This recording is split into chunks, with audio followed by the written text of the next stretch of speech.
అదే RTV app వార్తల్ని క్షణాల్లో చదివే అవకాశం ఉంటుంది. ఒక న్యూస్ పేపర్, ఒక టెలివిజన్ ఛానల్ మీ చేతుల్లో ఎప్పుడూ ఉంటాయి. దీంట్లో భాగంగా మీరు అడిగేది సాదా బేనామా గురించి కృష్ణారెడ్డి గారు అడిగారు. మేము కోర్టు నడుపుతున్నాము కొన్ని కేసులో మా దగ్గర ప్రజావాణి నడుస్తూ ఉంది. అందులో మేము ఒక ముసలి దంపతులు మా దగ్గర వచ్చేటప్పుడు వాళ్ళు ఒక తెల్ల కాగితాలు తీసుకొని వస్తారు. ఎప్పటిది ఉంటుంది?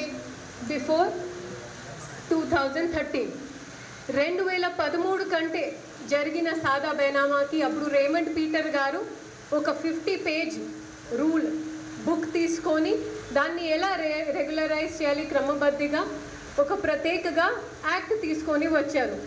ఇప్పుడు మా దగ్గర వచ్చిన వాళ్ళు ఏం చెప్తారు? మేడం అప్పుడు మాకు తెలియదు. సరే, ఇప్పుడు మన రాష్ట్ర ప్రభుత్వం ఇలాంటివి సమస్యలకి సమాధానం ఇవ్వడానికి ఏం చేస్తుంది?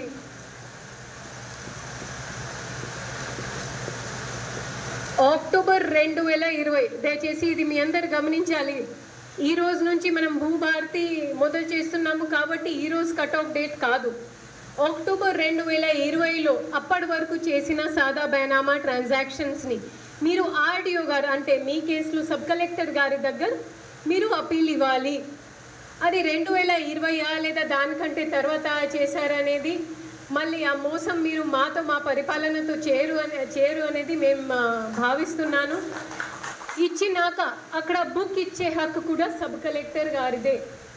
మీరు కలెక్టర్ దగ్గరికి వచ్చి తిప్పి మిమ్మల్ని అలసి పెట్టడం అనేది ఆ కార్యక్రమం ఎప్పుడు కూడా ఈ రాష్ట్ర ప్రభుత్వం చేయరు. జేఈఈ మెయిన్ 2025 ఫలితాల్లో 300కి 300 మార్కులతో ఓపెన్ కేటగిరీలో 2 ఆల్ ఇండియా ఫస్ట్ ర్యాంకులు సాధించి సెన్సేషనల్ రికార్డు సృష్టించిన శ్రీ చైతన్య తెలుగు రాష్ట్రాల నుండి 300కి 300 మార్కులతో ఓపెన్ కేటగిరీలో ఆల్ ఇండియా ఫస్ట్ ర్యాంక్, 300కి 300 మార్కులతో ఓపెన్ కేటగిరీలో all India first rank, open కేటగిరీలో all India 9th rank, open కేటగిరీలో all India 10th rank Sri చైతన్యవే. ఆల్ ఇండియా ఓపెన్ కేటగిరీలో టాప్ 10లోపు 4 ర్యాంకులు ఒక్క శ్రీ చైతన్యవే.